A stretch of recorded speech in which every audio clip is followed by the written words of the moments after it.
الشیطان الرجیم بسم اللہ الرحمن الرحیم ان تبدوا الصدقات فنعما ہی وان تخفوها وتؤتوها الفقراء فهو خیر لکم ویکفر عنکم من سیئاتکم واللہ بما تعملون خبیر۔ اس آیت کریمہ میں صدقہ دینے کا حکم ہے۔ قرآن کہتا ہے اگر تم ظاہری اعتبار سے صدقہ دو، کھلے طور پر، بہتر ہے۔ وَإِن تُبْدُوهَا وَتُؤْتُوهَا الْفُقَرَاءَ، اور اگر چھپے طور پر کسی محتاج کو دے دو وہ بہتر ہے تمہارے لیے۔ ہوگا کیا؟ اللہ تمہارے گناہوں کو معاف کر دے گا۔ اللہ جو تم کرتے ہو اس کی خبر رکھنے والا ہے۔ دیکھو یہ جو صدقہ ہے، ایک ہوتا ہے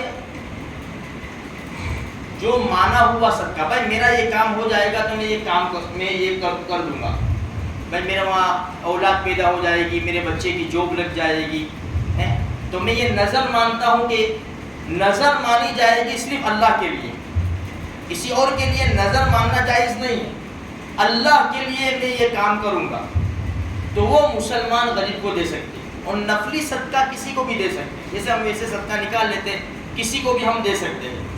اب صدقے کے اندر قرآن کریم اور احادیث کو سامنے رکھتے ہوئے چھپے طور پر دینا افضل ہے۔ تفسیر کی کتابوں میں لکھا ہے کہ چھپے طور پر جو صدقہ دیا جاتا ہے نا، اللہ کے غصے کو ٹھنڈا کر دیتا ہے۔ دوسری بات کیا ہے کہ جو صدقہ لینے والے ہیں ان کی بھی عزت کا سوال ہے نا۔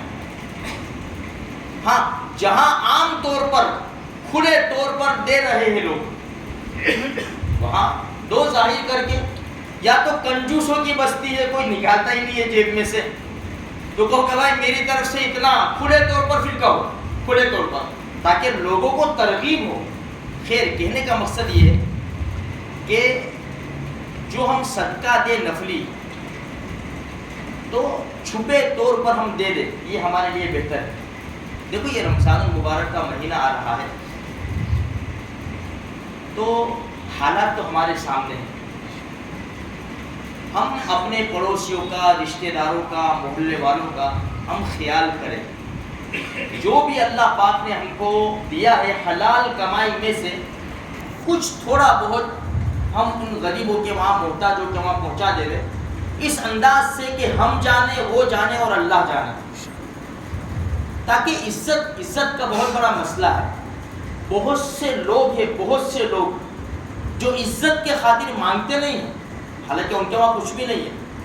ان کے وہاں دسترخوان جو بچتا ہے رمضان کے مبارک مہینے میں افطار کے لیے، وہی کھانا ہوتا ہے جو پورے سال ہوتا ہے، روٹی سالن، کھچڑی سالن، جو بھی ہوتا ہے وہ ہوتا ہے۔ عزت کے خاطر وہ ہاتھ نہیں پھیلاتے، مانگتے نہیں ہیں، کسی کو کہتے نہیں۔ تو ہم جانتے ہیں کہ بھئی یہ پورا دن میں 200-300 روپے کماتا ہے یا 100 روپے کماتا ہے، اس کی حالت کیا ہونی چاہیے، ہم کو اندازہ ہونا چاہیے۔ دیکھو ہم ڈھونڈ کر اگر دیں گے نا، یہ بڑے کمال کی بات ہے۔ کوئی ہمارے پاس آ کے مانگے اور ہم دے، یہ اتنے کمال کی بات نہیں ہے۔ ہم ڈھونڈیں، ہم تلاش کریں کہ اس کی حالت کیسی ہونی چاہیے اور مجھے اس کو ایسے مدد کرنی چاہیے۔ حدیث میں آتا ہے، ابو ہریرہ رضی اللہ تعالیٰ عنہ فرماتے ہیں، ایک شخص نے اللہ کے رسول صلی اللہ علیہ وسلم سے پوچھا، یا رسول اللہ کون سا صدقہ افضل ہے؟ بخاری شریف کی روایت ہے، کون سا صدقہ افضل ہے؟ ہمارے نبی نے فرمایا، تو تیری زندگی میں اس وقت صدقہ کرے جب تجھے خود مال کی لالچ ہو اور تیری خواہش ہو میرا مال بڑھ جائے۔ ایسے حالات کے اندر اگر تو مدد کرے گا نا کسی کی، یہ افضل ہے۔ ورنہ جب تیرا آخری وقت ہوگا اور تو کہے گا کہ بستر کے اوپر پڑے ہوئے، فلاں کو اتنا دے دو، فلاں کو اتنا دے دو، اب یہ تیرا نہیں ہے، اب یہ تو تیرے وارثوں کا ہو گیا، اب کیا فلاں کو اتنا دے دو، فلاں کو اتنا دے دو۔ اسی لیے اللہ کے رسول صلی اللہ علیہ وسلم نے پوچھا گیا کہ میں کتنا صدقہ کروں، سب کر دوں؟ فرمایا نہیں۔ آدھا کر دوں؟ فرمایا نہیں۔ تیسرا حصہ کر دوں؟ فرمایا تیسرا حصہ ٹھیک ہے لیکن یہ بھی زیادہ ہے۔ اس لیے مرنے والا جب وصیت کرتا ہے نا، تو اس کے مال کے 1/3 میں، تیسرے حصے میں اس کی وصیت نافذ ہوگی۔ کہ بھائی مسجد میں دے دو، مدرسے میں دے دو، بھائی اب نہیں، اب خلاص مسئلہ، اب تیرے مرنے کے بعد تو یہ مال وارثوں کا ہو گیا، اب جو تو وصیت کرے گا نا 1/3 میں تیری وصیت نافذ ہوگی۔ مال کے تیسرے حصے میں تیری وصیت نافذ ہوگی اور مسجد مدرسے میں جا کے نے کہا ہے وہاں دیا جائے گا. تو خیر کہنے کا مقصد یہ ہے کہ دیکھو صدقے سے بلائے مصیبتیں دور ہوتی ہے. اللہ پاک ہے ہمارے پیسوں کا محتاج نہیں ہے. جس کی جیسی استعداد 1 روپیہ دل کی اچھی نیت سے دیا نا وہ قابل قبول ہے. مالدار لاکھ دے گا، غریب 1 روپیہ دے گا. یہ نہیں کہ اس کو 1,00,000 روپے کا ثواب ملے گا، مجھے 1 ہی روپے کا. ان اللہ لا ينظر الى اجسامکم ولا الى صورکم ولکن ينظر الى قلوبکم ونیاتکم.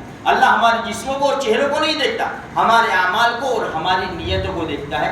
تو میرے بھائیوں کہنے کا مقصد یہ ہے کہ ابھی رمضان کا مبارک مہینہ آیا ہے، غریبوں کے حالات کو دیکھتے ہوئے ہم ان کی مدد کریں. دوسری ایک چھوٹی سی بات یہ کہوں گا، میں غریب لوگوں سے بھی کہوں گا بہت عاجزانہ کہ دیکھو جہاں مال تقسیم ہوتا ہو نا ہم تحقیق کر لیں یہ حلال کا ہے یا حرام کا ہے. اگر حرام کا ہو تو حرام والوں سے بھی میں عاجزانہ درخواست کروں گا وہ اپنا مال تقسیم نہ کریں. خود بھی حرام کھائے، لوگوں کو بھی حرام کھلائے، غریبوں کو بھی حرام کھلائے، یہ مناسب نہیں لگتا. اس لیے وہ تقسیم نہ کرے. اگر وہ تقسیم کر رہے ہو تو غریبوں کو محتاجوں کو چاہیے کہ حلال تلاش کرے. حلال روزی کا مالک اللہ ہے. اگر ہماری نیت صاف ہوگی گھر بیٹھے اللہ ہماری روزی کا انتظام کر دے گا انشاءاللہ. اللہ مجھے آپ کو سارے مسلمانوں کو نیک توفیق بخشے.